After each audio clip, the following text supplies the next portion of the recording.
pues a Pereira, no porque yo sea pereirano, sino por sacarlo, digamos, de Bogotá y de los espacios en donde tradicionalmente se ha hecho, y se ha hecho de manera muy exitosa. Entonces, pues felicitar a los organizadores, porque pues, ver el auditorio lleno en una ciudad diferente a Bogotá o a Cartagena en un evento del sector, creo que es un esfuerzo importante.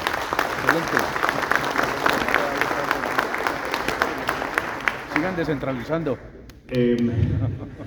Hoy vamos si se quiere, darle un poquitico de continuidad a la charla de Ramón, que fue pues bastante interesante.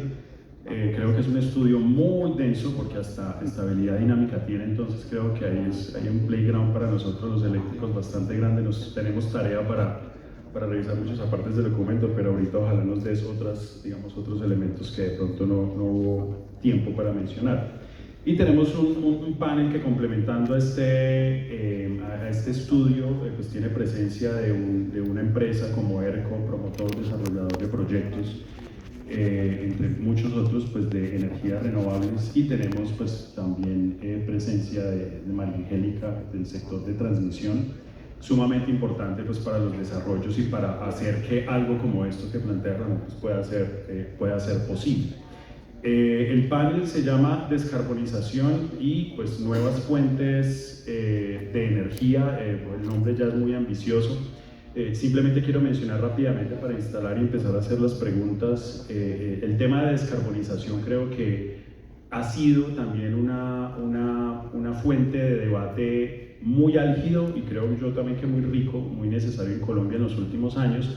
Yo creo que a veces mezclamos un poco las cosas cuando hablamos de descarbonización en los debates, y yo creo que acá le cabe crítica a la prensa también. La prensa se ha encargado de hacer ahí un sancocho muy extraño cuando hablamos de descarbonización, porque se empieza a mezclar la matriz energética con la matriz eléctrica nacional, y eso después empieza a mezclarse con la canasta exportadora y con la balanza comercial, y terminamos en un rollo o en una discusión de donde es muy difícil salirse con claridad. Entonces, claro, el panel se llama Descarbonización, y en ese sentido el panel girará un poco a la matriz en Colombia, en este caso particularmente la eléctrica, porque podríamos discutir la energética. Porque cuando hablamos de carbón, entonces empezamos a hablar de las exportaciones, ¿cierto? Principalmente del carbón térmico, pero eso está en otro costalcito, ¿cierto? De los ingresos y de lo fiscal y por supuesto pues de la balanza comercial. En ese sentido, entonces, pues las cifras, si hablamos de descarbonización, los invito a consultar los últimos informes que ha dispuesto el IDEAM. Eso hace una semana que dispuso una plataforma, que acá la anoté, se llama el SINGEI, en donde hicieron el corte con toda la información disponible, inclusive regionalizada a 2024. Allá hay un esfuerzo por Open Data muy interesante, y sucedió algo muy interesante en este último reporte, y es que energía en Colombia, que tradicionalmente se ha diferenciado, digamos, un poco con respecto a las emisiones a nivel global, energía pasa a ocupar el primer lugar en las emisiones como sector principalmente emisor en Colombia, con el 38%. Segundo, con 27%, el sector LULUC, Land Use Change, y con 21% en tercer lugar, agricultura. Después viene desechos, etcétera, un poco más bajo. Pero allá hay un cambio, ¿cierto? Porque históricamente energía no había sido el sector principalmente emisor en Colombia. Con el corte a 2024 ya lo es. Entonces eso también hace parte de las nuevas cifras que tengo que incorporar en el debate. Y menciono un segundo elemento, y es Colombia igual no emite mucho a nivel global, el 0.56%. ¿Para qué nos preocupamos tanto si somos tan pequeños? Entonces yo siempre digo, pues eso sería cierto si fuéramos, si Colombia tuviera 50 millones de habitantes y el mundo el triple o 4 veces lo que tiene. Pero cuando uno hace la división de 50 millones entre los 8.000 millones, Colombia emite justo lo que le toca, eso da 0.5%. Entonces es falso, ¿cierto? Esa tesis que se ha manejado, que es que Colombia emite muy poquito y ¿por qué nos preocupamos? No, Colombia emite justo lo que le toca, con el agravante de que somos pobres, ¿sí? Que eso es muy triste, ¿sí? Que no somos Dinamarca. Entonces eso nos pone unos retos muy importantes allí. Y si todos los países que emiten menos del 1% decidieran no hacer nada, entonces ya estamos sumando más del 55% de las emisiones. Entonces esa no puede ser la discusión, ¿sí? Ese no puede ser el mensaje que damos hacia afuera, porque además numéricamente es falsa la afirmación. Entonces eso nos pone acá en Colombia en una situación en donde el balance energético colombiano, según datos de la URME, nos dice que energéticamente nuestra energía, no electricidad, sino energía, proviene en 3/4 partes de los combustibles fósiles. Carbón, petróleo, gas natural, principalmente movido por usos industriales, térmicos, de esos de más de 500 grados que no son electrificables, y transporte. Entonces somos bien fósiles, ¿sí? En electricidad sí pasa otra cosa, que es lo que vamos a hablar acá. Entonces, con ese panorama general para nuestro panel, el sector eléctrico tiene sendos retos, porque primero ya es el que emite más, y segundo, para descarbonizar el resto, porque somos bien fósiles, sabemos que la base es la electrificación, y la electrificación principalmente con fuentes renovables, en un país en donde cada vez tenemos menos agua, más difícil de predecir, y con fenómenos del mundo. Salimos de uno con el ingeniero Andrés Camacho y ya estamos entrando en el otro. No han pasado 2 años y ya estamos en otro nivel, ¿cierto? La situación es compleja. Entonces quiero empezar con María Angélica, porque la infraestructura para hacer que la ecuación cuadre es fundamental. Y dada la experiencia regional también que tienen ustedes, por supuesto, con Alupar, quiero que nos compartas un poco sobre la visión de esa integración de estas fuentes intermitentes, renovables, con eventuales cambios, digamos, de reglas, y cómo ustedes están viendo, digamos, en Colombia, que pueden contribuir a esa modernización del sistema. Gracias, Adrián. Bueno, primero contarles quién es Alupar. Alupar es la empresa de transmisión privada brasilera más grande que hay en Brasil. Hace 10 años empezó, o sea, más de 10 años empezó su jornada en Latinoamérica, y hoy estamos operando en 3 países ex Brasil. Estamos en Chile, Perú y Colombia. Estamos invirtiendo cerca de $1 billón en el pipeline de los 3 países, que esperamos tener operativos en el 2029 y 30. Ahora, pasando a tu pregunta, creo que debo empezar diciendo lo que escuchamos muchas veces en este sector, y es: sin transmisión no hay transición. No podemos descarbonizar la matriz si la red no es capaz de digerir estos cambios de intermitencia que seguramente las energías renovables van a traer, para no ser energías firmes. Nuestra experiencia operando miles de kilómetros de líneas de alta tensión en la región pues muestra que realmente los países que lideran este cambio son los que modernizan su infraestructura con criterios de flexibilidad y digitalización. Tenemos tecnologías importantes y disruptivas, tecnologías de redes avanzadas. Necesitamos sacar el mayor provecho a las redes existentes. Analizamos transmisión en corriente continua para transmitir energía sin pérdidas, con pérdidas muy menores a las que típicamente se dan. Analizamos y trabajamos con sistemas FACS que estabilizan el voltaje en las subestaciones más críticas. Brasil esta mañana nos contaba cómo el estudio de la planeación del decenio veía que deben invertir más de 110.000 millones de reales.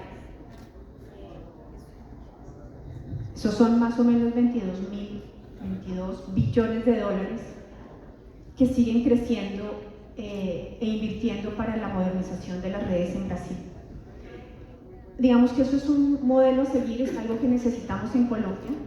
Claramente, guardando las proporciones, seguramente no llegaremos a esos montos, pero claramente para descarbonizar necesitamos tener una planeación de modernización de las redes muy robusta, con compromiso de todos los agentes, empezando por el Estado.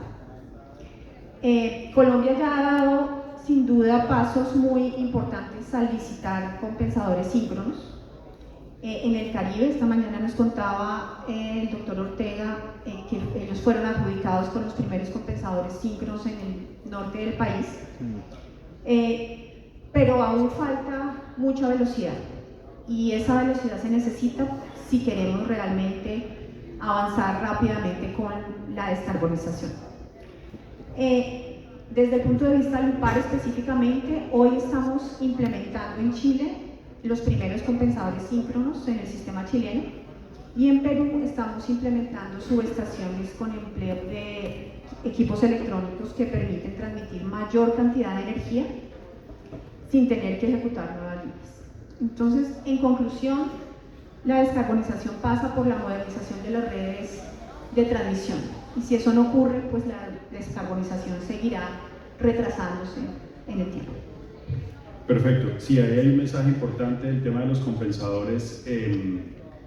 Todos en el Caribe, los 15 adicionales que fueron adoptados también hace poco por el Ministerio, o sea, también yo creo que hacen parte como de todo ese ecosistema de cosas que además bueno, nos felicitamos porque estamos llegando a digamos a esos compensadores en tercer lugar en Latinoamérica, pero también de manera autocrítica esto tuvo que haber sucedido hace algún tiempo, ¿sí?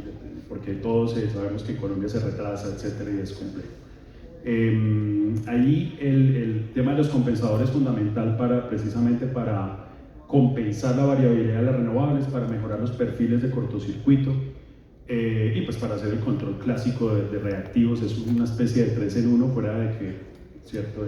Ayuda pues a abrir más campo para más renovables. Y paso a Hugo Jaime, y hemos pasado digamos en 5 años más o menos de si la memoria no me falla, 0.4% de la electricidad cubierta con energía solar a los últimos días en donde es el 9% de la demanda nacional, es decir, el incremento ha sido bastante importante por esfuerzos mancomunados de industria, comunidades, inversionistas, las señales del gobierno, y los que estaban atrás, porque esto es un tema de muy largo plazo.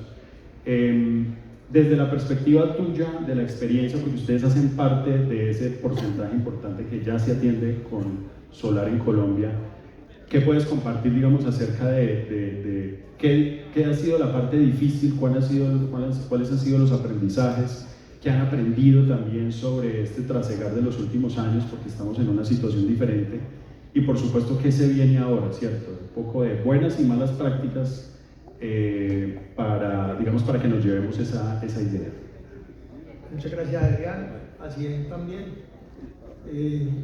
Conectando con lo que decía María Angélica, creo que las renovables tienen un panorama muy bueno a futuro. Sin embargo, esto es de distintos actores.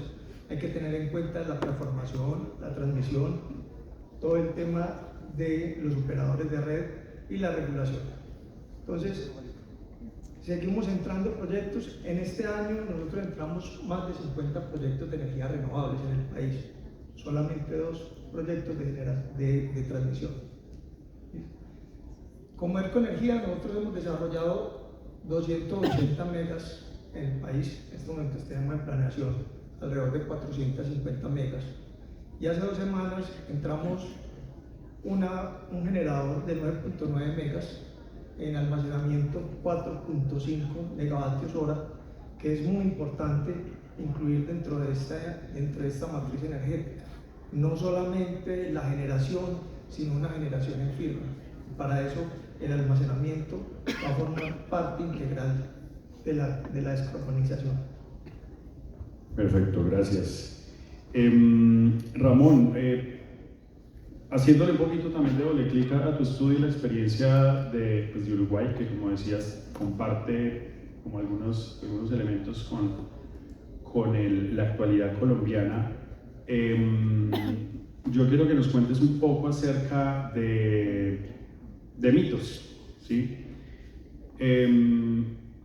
Yo creo que la discusión de los últimos años en Colombia, también por motivos ideológicos, de oponerse y de muchos, digamos, pasiones de la vida nacional, también ha llevado, o puede llevar a veces, a generar mitos acerca de la transición energética, de lo que eso no es, y acerca de las mismas renovables y de la transformación del sector. Para poner un ejemplo, cuando tú ponías ahí una transformación, ¿cierto? Despachar esto en la base, que se puedan despachar los embalses, Eso acá podría sonar como van a expropiar los embalses, ¿sí? Cualquiera podría llegar a esa conclusión, pero es una transformación regulatoria. Por la pasión del debate en Colombia podríamos llegar a ese tipo de interpretaciones. Pues yo creo que tú nos cuentes, y además que conoces también muy bien el sistema colombiano, de los mitos que toca combatir para generar estas transformaciones, que como tú lo dices es un proceso de optimización matemática para obtener mínimo costo.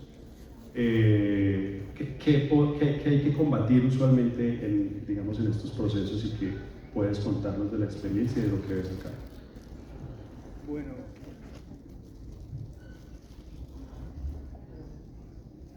Adrián, y nuevamente un gusto estar aquí en este panel compartiendo. Justamente el gran tema, el gran mito en Uruguay fue que no podemos basarnos en base a mitos. Las transformaciones técnicas, económicas, no pueden sustentarse en mitos. Y los mitos, aquí yo lo que sigo escuchando cuando vengo aquí, que no es solamente aquí, pero en muchos lugares se da esto, es que seguimos repitiendo frases que no tienen sentido, que no se corresponden con la evidencia técnica, con la evidencia empírica que tenemos en el mundo. No es verdad que no se puede gestionar la variabilidad eólica y solar, no es verdad. No es verdad que precisamos energía firme. Ese concepto de energía firme es un concepto de los sistemas hidrotérmicos, pero no es un concepto de los sistemas modernos que además de lo hidro, además de lo térmico, tienen las renovables variables. La firmeza en un sistema no la da una fuente energética, la da el sistema, la da en la interacción entre los diferentes actores del sistema. Eso fue totalmente revolucionario y a la gente le costaba, a los actores del sector, le costaba entender que en realidad no le podemos pedir, por ejemplo, como se sigue haciendo en algunos lugares, que al pie de cada molino de viento tiene que haber una batería, o que al pie de cada parque eólico tiene que haber una batería. No, es totalmente subóptimo hacer una cosa así. Lo que es óptimo es que uno, cuando ve la globalidad del sistema, a cada tecnología le pida lo que tenga que pedirle, que es lo que sabe hacer cada tecnología, lo que puede hacer cada tecnología, para tratar de que el conjunto se complemente de la forma que garantiza el menor costo con la garantía de suministro. Eso fue revolucionario. Tratar de pensar que el agua de las represas no se despacha cuando hay agua, sino se despacha cuando la eólica y la solar la precisan para hacer las rampas. Eso fue totalmente revolucionario y la gente no lo podía aceptar, los técnicos no lo podían aceptar. Pero seguramente lo más revolucionario, el mito más importante, es que si uno planifica, le quita espacio al sector privado, le quita espacio a los inversores. Es exactamente al revés. Para los inversores en Uruguay fue la panacea que se resolviera colectivamente con una plataforma de código abierto, que se resolviera, este es el óptimo y estas son las tecnologías en las que vamos a competir. El hecho de tener competencia por contratos, tecnología por tecnología, en las cantidades que daban la mejor complementación entre todo el sistema, con una mirada sistémica al sistema energético, y no una cantidad de actores compitiendo todo el tiempo, que eso es lo que no funciona con este tipo de sistema mucho más complejo que los hidrotérmicos tradicionales, fue esa mirada sistémica y esa posibilidad de competir dentro de un marco mucho más preciso, lo que resultó tremendamente atractivo para los inversores. Por eso se ganó en Uruguay 6.000 millones de dólares en 4 años, que insisto es el 12% del PBI. Hagan la cuenta cuando es el 12% del PBI de Colombia, imagínense el interés que tendría que haber para que llegue el 12% del PBI en solamente 4 años en inversiones, solamente en el sector eléctrico del país. Entonces, fue romper una cantidad de salir de la caja y darse cuenta que ir hacia las energías renovables, porque era lo más conveniente, no era simplemente cambiar de un combustible a otro, era repensar completamente los sistemas energéticos. Y eso fue, sin duda, el mito que tuvimos que romper. Que se puede, que no hay contradicción entre costo, sostenibilidad y seguridad de suministro, que no existe más eso, que las soluciones tecnológicas están, que hay suficientes ejemplos en el mundo para mostrar que eso es así. Es cierto que nosotros en Uruguay contribuimos a crear ese nuevo paradigma, es verdad, que no existía cuando nosotros empezamos, pero sobre todo es plantearse cómo uno tiene que repensar completamente el funcionamiento del sistema, con roles completamente diferentes de tecnologías y por lo tanto mercados diferentes, porque paga a las tecnologías de una forma diferente. Hacer un uso del agua, como tú decías, Adrián, se podría llegar a pensar que se confisca el agua. Esto es pensar, esto no es menos mercado. Si fuera menos mercado, Uruguay no hubieran venido inversores. Llegó esa enorme cantidad de inversores porque vieron que eso era un mercado competitivo donde valía la pena pelear por estar. Entonces, es mercado con otras reglas de juego. Una regla de juego donde, en particular, una hidráulica no es como una planta térmica que instala en cualquier lugar, básicamente, o incluso un parque solar que instala casi en cualquier lugar. Una hidráulica se aprovecha de un recurso que es público, que es un bien público, que es ese río instalado en ese lugar, en esas condiciones. Entonces, es un bien público y va a ser siempre un bien público. No hay forma que digamos, bueno, yo hago lo que quiero con ese bien público, sobre todo porque no es para beneficio de la globalidad del sistema. Y eso se remunera de forma diferente. Nosotros en Uruguay remuneramos a las hidráulicas, tiene un valor fijo que reciben, que repaga sus inversiones, que tiene su ganancia, que repaga todos sus costos de oportunidad, pero que es acorde al aporte que le hace al sistema, la dirección que el sistema lo precisa, no en el sentido que lo ve el inversor. Perdón, entendí mucho, pero hay muchos mitos. No, súper, gracias Ramón. Y ahí tocas un tema que de alguna manera a mí también me tocó enfrentar un poco y es, bueno, el rol del planeador y qué realmente es lo que uno puede planear en Colombia, ¿no? Yo diría, así, si me ponen contra la pared, Colombia no puede planear la transmisión. De ahí para allá, pocas cosas son realmente vinculantes. Pero en estos esquemas toca amarrar un poco esas otras puntas, ¿cierto? Porque tienes que generar un plan target y hacer que la regulación y los mecanismos de mercado vayan hacia ese plan de expansión de generación objetivo para poder pues, lograr que caminemos todos hacia allá.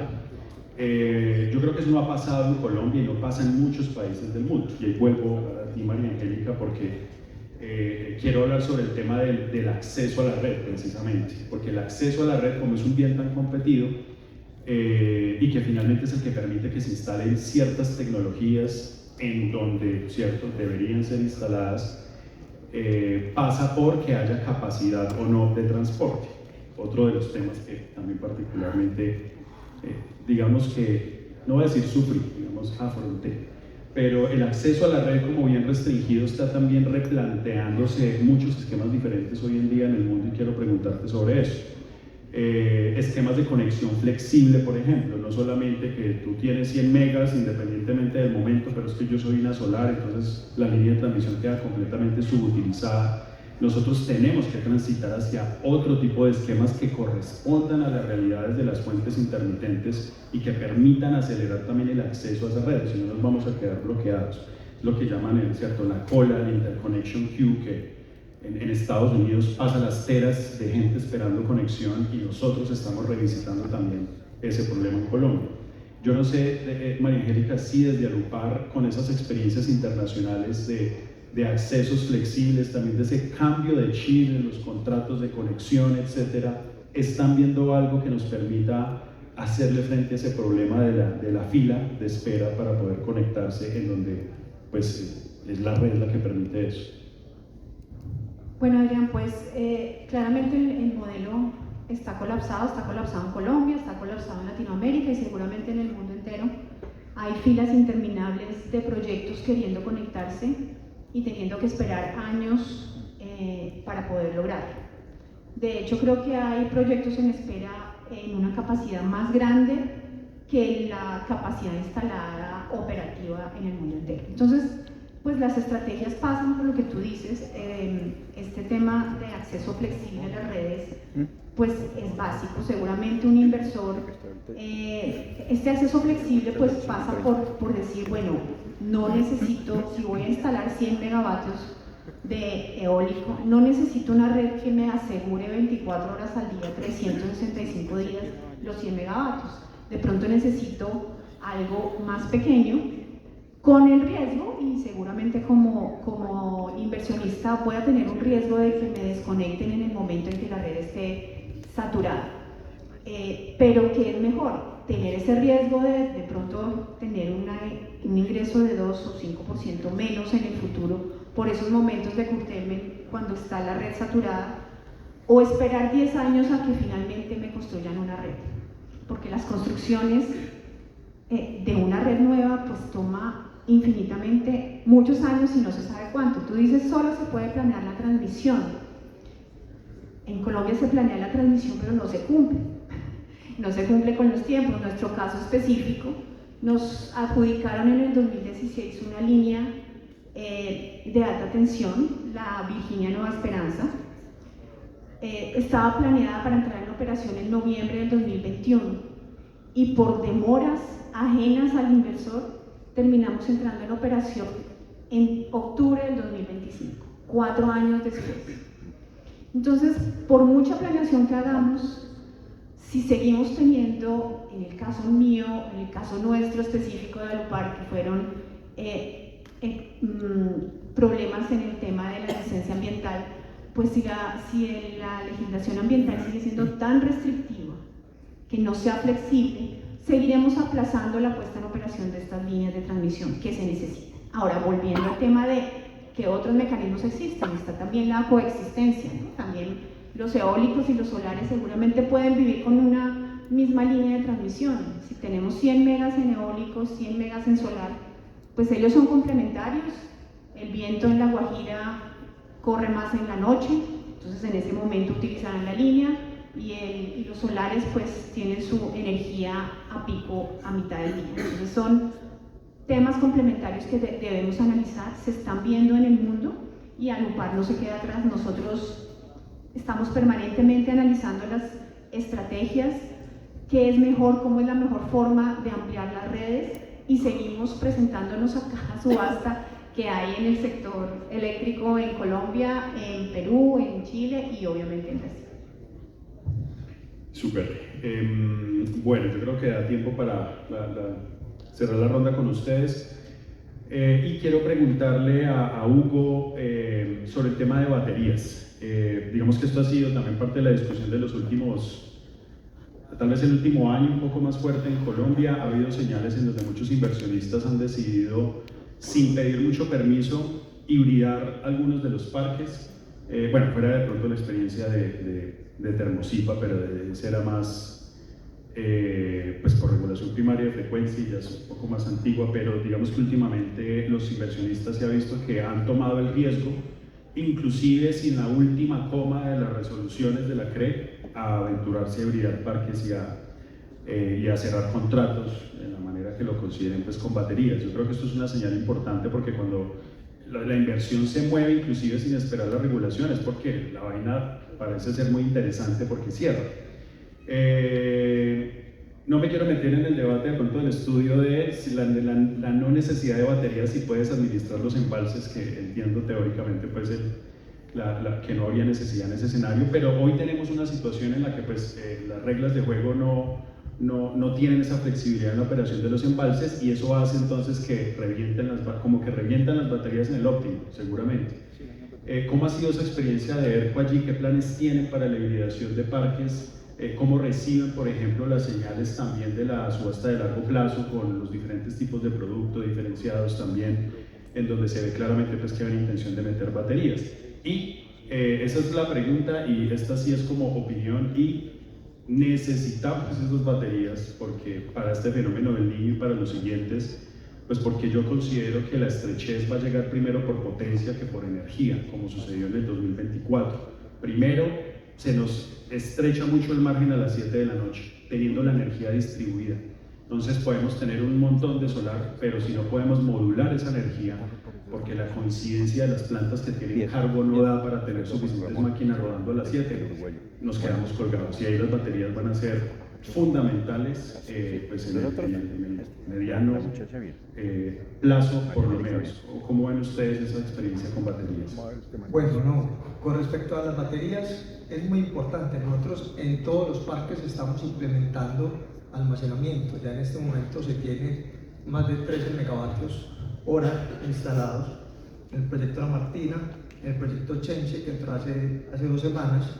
Es muy importante regular cada kilovatio, porque es que estos proyectos de energías renovables en horas de la tarde, mediodía, se pierde mucha energía. Entonces, todos esos picos es de gran importancia poderlos almacenar, poder entregarlo a la red cuando la demanda lo requiere.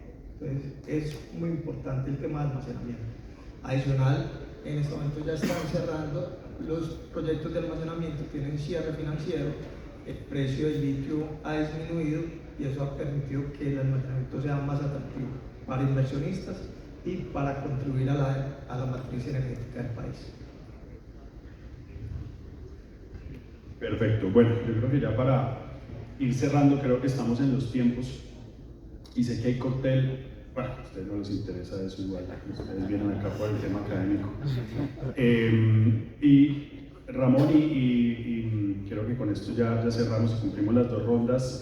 Bueno, el estudio, a mí me impresiona mucho el estudio, pues porque hay seguramente hay un músculo matemático y de modelado pues muy extenso.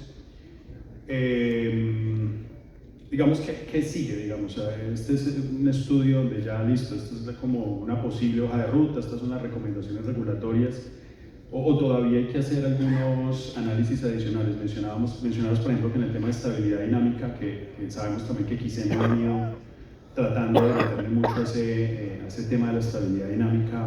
No sé si es porque ahí habría como una posibilidad de seguir explorando cosas, faltaría más resolución en los análisis, pero ¿cuál sería como un siguiente paso para ese estudio que además agradecemos porque tiene un nivel de detalle muy interesante?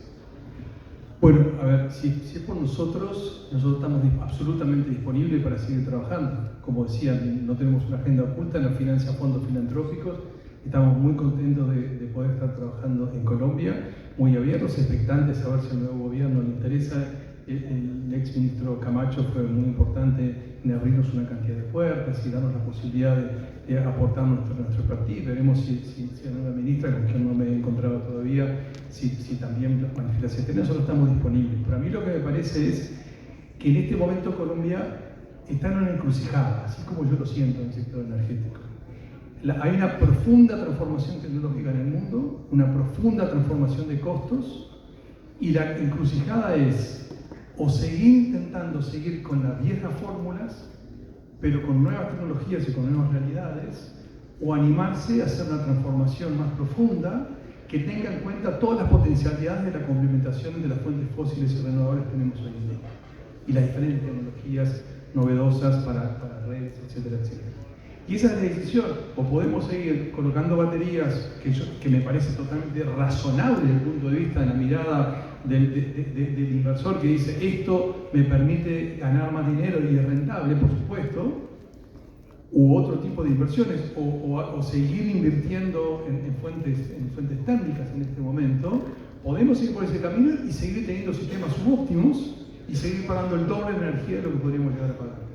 Esa es la decisión. O nos animamos a dar un salto significativo en el diseño del sistema para reducir los costos y para eliminar para siempre la dependencia del fenómeno del niño y de la niña, o vamos a seguir penando y con sistemas que son subóptimos. Yo creo que es una definición política que tiene que tomar el país. A nosotros, este conjunto de información que fuimos generando en Uruguay nos llevó a que todo el sistema político se convenciera que eso era lo que había que hacer.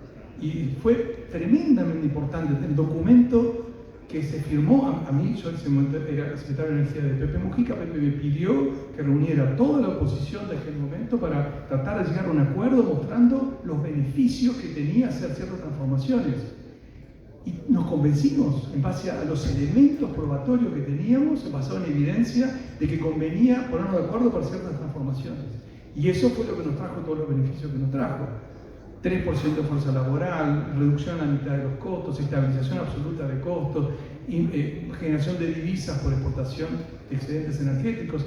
Pero fue una decisión profundamente política basada en evidencia técnica y económica.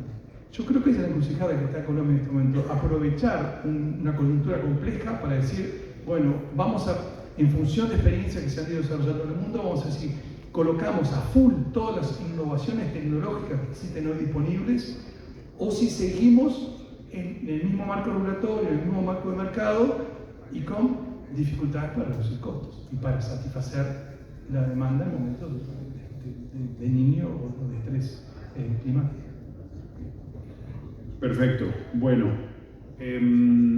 muy enriquecedora la discusión realmente, creo que pues, nos mantuvimos en el tiempo.